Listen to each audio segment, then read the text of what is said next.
ಇವಾಗ ಸಮಯ 12:30 ಆಗೈತಿ. ಆದರೂ ವಿಡಿಯೋ ಮಾಡ್ತಿದ್ದೀನಿ. ಏನಪ್ಪ ವಿಷಯ ಅಂದರೆ, ಇವತ್ತು ರಶ್ಮಿಕಾ ಮಂದಣ್ಣ ಅವರು ಅಫಿಷಿಯಲ್ ಆಗಿ ವಿಜಯ್ ದೇವರಕೊಂಡವನ ಮದುವೆ ಆಗಿದ್ದಾರೆ. ಸೊ ಆ ವಿಚಾರವಾಗಿ ಮಾತಾಡ್ಬೇಕಂತ ಅಂದ್ಕೊಂಡಿದ್ದೀನಿ. ಅದಕ್ಕೆ ಬಂದಿರೋದು. ಏನು ಅಂತ ಟಾಪಿಕ್ ಅಪ್ಪ ಅಂದ್ರೆ, ಸೊ ಇನ್ಸ್ಟಾದಲ್ಲಿ ನೀವು ಉದ್ದದ್ದಾಗಿ ಪೋಸ್ಟ್ ಹಾಕಿದ್ದನ್ನು ನೋಡಿದ್ದೀರಾ ರಶ್ಮಿಕಾ ಮಂದಣ್ಣ ಅವರು. ಸೊ ಫಸ್ಟ್ ಆಫ್ ಆಲ್ ಅವರಿಗೆ ಕಂಗ್ರ್ಯಾಚುಲೇಷನ್ಸ್. 100 ವರ್ಷ ಸುಖವಾಗಿ ಸಂತೋಷವಾಗಿ ಬಾಳಲಿ ಅಂತ ಹಾರೈಸ್ತೀನಿ. ನಾನು ಯಾಕೆ ಹಾರೈಸ್ಬೇಕು?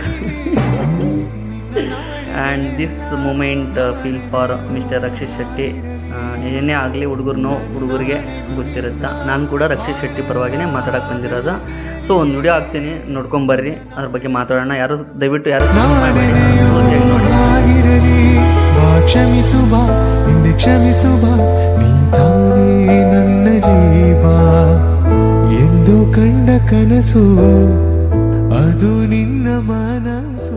ಸೊ ಈ ವಿಡಿಯೋ ನೋಡಿದ ಪ್ರತಿಯೊಬ್ಬರಿಗೆ ಬೇಜಾರಾಗೋದು ಖಂಡಿತ. ಯಾಕಂದರೆ ನಮಗೆ ಎಷ್ಟು ಬೇಜಾರಾಗುತ್ತೆ ಅಂದರೆ, ನಮ್ಮ ರಕ್ಷಿತ್ ಶೆಟ್ಟಿ ಅವ್ರಿಗೂ ಬೇಜಾರಾಗಿರುತ್ತಾ. ಇವತ್ತಿನ ದಿನ ಅವ್ರು ಖಂಡಿತವಾಗಿ ಬೇಜಾರಲ್ಲಿರ್ತಾರೆ ಅಂತ ಅನ್ಕೋತಿದ್ದೀನಿ. ಏನೇ ಆಗಲಿ, ಒಂದು ಮಾತಂದ್ರೆ ಸತ್ಯ, ನಥಿಂಗ್ ಈಸ್ ಪರ್ಮನೆಂಟ್. ಯಾವುದೂ ಶಾಶ್ವತ ಅಲ್ಲ, ಯಾರು ಶಾಶ್ವತವೂ ಅಲ್ಲ. ಲವಲ್ಲಿ ಯಾವ ಥರ ಮೋಸ ಆಗುತ್ತೆ ಅನ್ನೋದಕ್ಕೆ ಇದೊಂದು ಬೆಸ್ಟ್ ಎಕ್ಸಾಂಪಲ್ಲು. ನಾನು ಪ್ರತಿಯೊಂದು ಎಪಿಸೋಡ್ಗಳು ನೋಡ್ತಿದ್ದೀನಿ, ಇಂಟರ್ವ್ಯೂಸ್ ನೋಡಿದ್ದೀನಿ.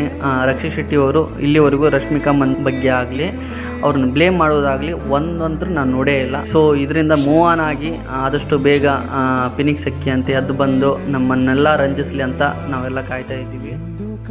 ಕನಸು ಅದು ನಿನ್ನ ಮನಸ್ಸು, ನಿನ್ನ ಮನಸ್ಸಿಗಾಗಿ ಸೋತೆ